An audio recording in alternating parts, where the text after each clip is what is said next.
School or college get together ఫంక్షన్లో నిన్ను ప్రతి ఒక్కరు అడిగిన ప్రశ్న ఏదనుకుంటున్నావు? ఎలా ఉన్నావు అనే కదా. ఎలా ఉన్నావు అని అడుగుతారని అనుకుంటున్నావు కదా. కాదు, ఇప్పుడు నువ్వు ఏం చేస్తున్నావు అని అడిగారా లేదా?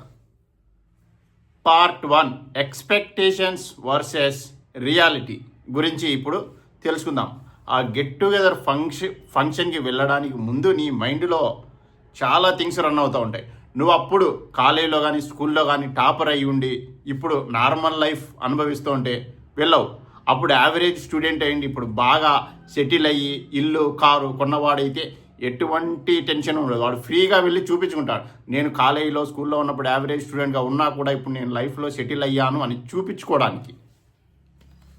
Part 2 status, ego and comparison, అంటే కంపేర్ చేసుకోవడం. నేను యూఎస్లో సెటిల్ అయ్యా, నేను లండన్లో సెటిల్ అయ్యా అని ఒకడు. ఇంకొకడు నేను ఒక స్టార్టప్ కంపెనీ పెట్టాను. ఇంకొకడు నేను ఓన్ హౌస్ కొన్నాను, నా దగ్గర ఓన్ కార్ ఉందని మాట్లాడడం, చెప్పుకోవడం. కానీ అక్కడ నార్మల్ జాబ్ చేసే పర్సన్ మాత్రం బయటికి నవ్వుతూ లోపల మాత్రం బాధలో ఉంటాడు. ఎందుకంటే వాళ్ళందరి స్టేటస్ ఎక్కువ ఉంది, వాళ్ళందరూ రిచ్గా ఉన్నారు, సక్సెస్ అయినారు, నేను సక్సెస్ అవ్వలేదు అనే బాధ. అప్పుడు ఫ్రెండ్షిప్ బాగానే ఉండేది, అందరు ఈక్వల్ అనుకునేవాళ్ళం. కానీ ఇప్పుడు లేదు. ఎందుకంటే status, ego and comparison. Part 3 friends and teachers reality. ఆ గెట్ టుగెదర్లో హాయ్ అంటే హాయ్ అనేలా ఉంటుంది. టైం ఎప్పటికీ ఫ్రెండ్స్ని మార్చదు, స్టేటస్ మాత్రమే మారుతుంది.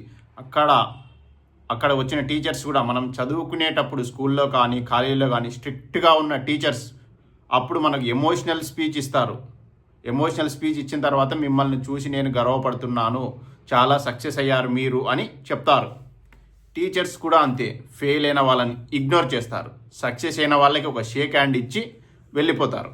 Respect is not always about character, it's always about success అనే విధంగా ఉంటుంది ఆ గెట్ టుగెదర్ పార్టీలో కానీ ఆ ఫంక్షన్లో కానీ. పార్ట్ 4 ఇన్విజిబుల్ పీపుల్, అంటే వాళ్ళు ఆ గెట్ టుగెదర్ ఫంక్షన్కి వచ్చిన హాల్లో ఒక మూలను కూర్చొని ఉంటారు. మూలను కూర్చొని ఫోన్ స్క్రోల్ చేసుకోవడమో రీల్స్ చూసుకోవడమో చేస్తూ ఉంటారు. ఎందుకంటే వాళ్ళు they are not rich, they are not final question is they are not yet married. వాళ్ళకి స్టేజ్ ఉండదు, ఒక మైక్ ఉండదు, జస్ట్ వాళ్ళు ఫోటో కోసమే ఉన్నట్టు ఉంటారు. ఈ ప్రెషరు అలాంటి వాళ్ళని లోపల చంపుతుంది. కానీ బయటికి మాత్రం స్మైల్ ఇస్తూ అందరినీ పలకరిస్తూ చాలా ఆనందంగా ఈ గెట్ టుగెదర్కి రావడం నాకు చాలా ఆనందంగా ఉంది అన్నట్లు నటిస్తారు. They will act in that kind of situation. Part 5 fake happiness and ending. నువ్వు ఆ గెట్ టుగెదర్ పార్టీకి వెళ్ళలేదు అంటే చాలా రిలాక్స్గా ఫీల్ అవ్వు. నిజం చెప్తున్నా, చాలా రిలాక్స్గా ఫీల్ అయ్యి చాలా హ్యాపీగా ఉండు. అక్కడ ఏమీ ఉండదు. ఆ గెట్ టుగెదర్ ఫంక్షన్ అనేది నీ స్టేటస్ ఏందో తెలుసుకోవడానికి మాత్రమే, నథింగ్. నువ్వు స్కూల్ కానీ కాలేజ్ అయిపోయిన తర్వాత కానీ మ్యాక్సిమం నీకు ఎవరు కాల్ చేసి ఉండరు. కానీ గెట్ టుగెదర్ అరేంజ్ చేద్దాము అని ఎందుకంటున్నా అంటే నీ స్టేటస్ ఏంది అని అవతల వాడు తెలుసుకోవడం కోసం, వాని స్టేటస్ ఏందని నీకు చూపించడం కోసం. అక్కడ ఆ గెట్ టుగెదర్ ఫంక్షన్లో గెలిచిన వాళ్ళు అస్సలు విన్నర్స్ కాదు. లైఫ్లో పీస్ఫుల్గా హ్యాపీగా సంతోషంగా ఉన్న వాళ్ళు మాత్రమే విన్నర్స్. ఈ వీడియో అందరికీ నచ్చదు కానీ రిలేట్ అవుతుంది, ఎందుకంటే దిస్ ఈజ్ ద ఫ్యాక్ట్. స్నేహితుడు సినిమాలో ఒక సీన్ ఉంటుంది. ఏంటంటే ఒక స్టూడెంట్ ఉంటాడు, హీరో టాపర్ అన్నమాట, వీనికి 2nd ర్యాంక్ వస్తుంది.